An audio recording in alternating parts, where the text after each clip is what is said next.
Well, hello everyone. Well, today's video is a follow-up to a video I did the other day where we answered the question or talked about the question of how do I get my teenager to do their homework?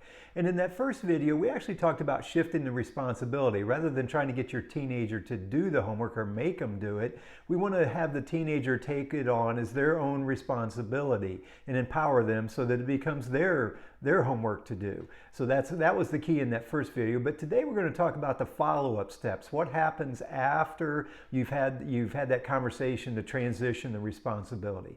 So let's jump in and talk about these next couple of steps.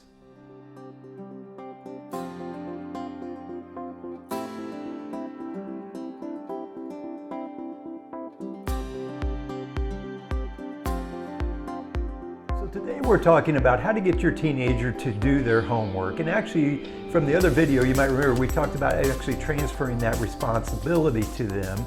And this video is a follow-up to that where we talk about 2 additional steps that you can take with your teen once that responsibility has been transferred. So before we dive into those 2 steps though, I wanted to just take a minute and let you know about a free resource that I have available for you. And one of the other big questions or concerns I hear from parents is that they want their teens to open up and talk more. And one of the things I would suggest to you is that the best way to make that happen is you have to ask better questions. And so this resource, what I have for you are 10 questions that you should never ask your teenager. Think of these as like conversation killers. And then I also have 10 great questions. These would be conversation starters. And again, this is a free resource. All you got to do, I'll put a link down below. You can click on that and you can just be able to download that. And I promise you, you start to work these questions in and take this approach today, you'll have some new and engaging conversations with your teens by tomorrow. So anyway, check that out. It's all for you. Now, so let's dive back into these 2 next steps. So the first of the 2 steps that we need to talk about that happen after you've transferred the responsibility for the homework to your teenager, the first one is around goal setting. And we're going to talk about, it's really a little bit of vision casting or working with your teen to help them to establish their goals. And again, they're not your goals, they're their goals. And then the second step is then, I like to call it the test, if you will. So it's what do you do down the road, 2 weeks, 3 weeks later, when your teen comes home and there's been a little bit of an issue. Things haven't gone as well as you planned. And so there's this little bit of a test period where you need to be able to respond in a way that's supportive of the teen, but yet still clearly communicates to them that their grades are their responsibility. So let's start off, we'll talk about the goal setting part. So let's dive into this next step and talk about goal setting. So in this step, we're going to work through the process of helping your teen come up with their own goals and objectives when it comes to their grades and their homework related to their homework again. And the way you do this is through asking questions of them. When you're in that role of empowerment, the goal is to help draw out and help them to clarify for themselves what their objectives are. Now, it may be a little difficult at first because again, your teen's used to you doing this for them. You sort of set the standard, if you will. And then again, as part of this process of transferring responsibility, you're going to ask them to come up with their own goals and objectives. And so you do this by asking open-ended questions. You ask, well, what are your goals with regards to your grades this semester, for example? And just see what comes up for them and what they say. And then you can even stretch it out a little bit and do a little bit of more of what we call vision casting. What you could ask, what are your plans? What would you like to do after high school, for example? And this gets them thinking a little bit more future-based. Again, the teen may struggle a little bit, but that's fine. You're planting the seed and transferring that responsibility to them. And let them come up with what's important to them. Once you're there, then you can ask a few follow-up questions. You could ask, well, what do you think could get in your way of you accomplishing this goal? Let them flush through that a little bit. Maybe if they come up with something that might get in the way, let's say grades, and they also, maybe they're part of the band. They could say, well, band practice and doing stuff after school could get in the way of my grades. Then the follow-up question is, well, what could you do to make sure that that doesn't get in the way or help to overcome or get past that obstacle? again, you're not given the answer. The key to this is that you're having them sort of develop their plan and strategy. If you think about it, part of what you're doing with this is you're helping them to develop their ability to be resourceful and for them to solve their own problems. And you're doing that through coaching and being a source of empowerment. One other thing, once you get to the end, they've got some goals. Check in with them, say, well, how do you feel about these? Are you good with this? Are you excited? You feel like you can accomplish this? Again, be there and support, let them develop the goals, check in with them, see where they're at. So this is that next step. It's you're being a source of empowerment, you're allowing them to set the stage. And again, as you do this, they may be taken aback a little bit because again, they're not used to you turning that responsibility over to them. But it's a great process, and I highly encourage that you go through this and help them to establish and develop their own goals. So in this step, this is what I like to call the test, if you will.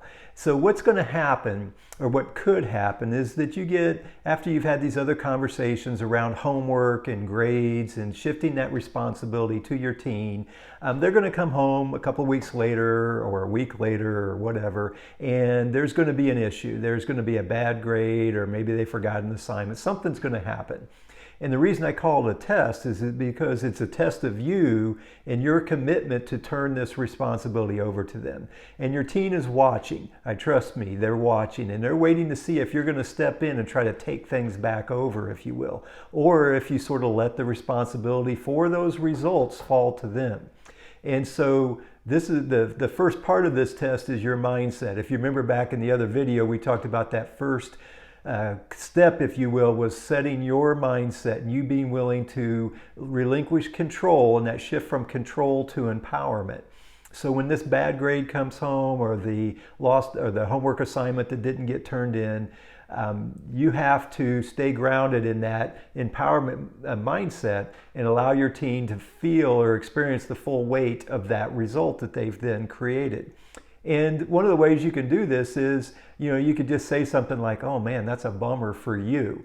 And again, you're not invested in that result, but it's a bummer for them because they did not accomplish what they said they were. And you can say, with the goals that you set for yourself, that's really going to be a little bit of a setback. So I feel kind of bad for you. Again, you're shifting it to them. And so that's the test, is if you can stay grounded in your empowerment mindset and not rush in and start to try to fix or take over or control the situation again. So that being said, assuming you can maintain that empowerment mindset, you can follow up. You have a little compassion for them. Maybe they're upset or disappointed in themselves. Express a little compassion. Give them a safe place for that negative energy to dissipate. Once you feel like they're kind of back into a better space from an emotional standpoint, you could ask some follow-up questions. Again, think empowerment, think questions. What happened to cause this to go the wrong way for you? Let them answer, let them clarify. Well, how can you prevent that from happening again? Or what could you have done differently that would have made it work a little bit better? Again, your goal is to let them come up with the answers, and you just provide those questions for them to help them to process and think it through. So the test really, the first part of the test is really all about you maintaining that mindset of shifting from control to empowerment and letting those results be theirs, and the full weight of those results be theirs. And again, you can always relate it back to their goals and what they have said. And again, those were their goals that they set. So if they're falling short, they're the only one that's kind of being hurt by that, not you. And that's part of the message that you're trying to communicate here. So anyway, that's the next step. Hopefully you can pass that test. And if you don't, it's not that big a deal. It'll come around again. You can circle back, and I'm sure it'll come up again, but just continue to work to have that mindset of empowerment and let go of that need or that urge to control and try to fix everything. So anyway, that's the test. So to recap these strategies that we've talked about, actually over 2 videos, when it comes to your teen and getting them to do their homework, we really talked about 5 different elements. And the first one was around your mindset and you maintaining that or shifting from a control-based mindset to more of an empowerment-based mindset. And then the second step was to build connection so that you have an opportunity to influence or empower your teenager.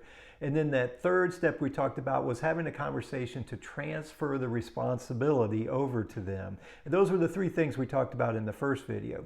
And then in this video, we went back and we talked about goal setting as being that next step. And then finally, we finished it up with the test, if you remember, right? When something bad does happen, can you stay grounded and continue to support your teen from an empowerment standpoint without and sort of resisting that urge to go jump in and fix and solve problems and take control back over. So that final step was around the test.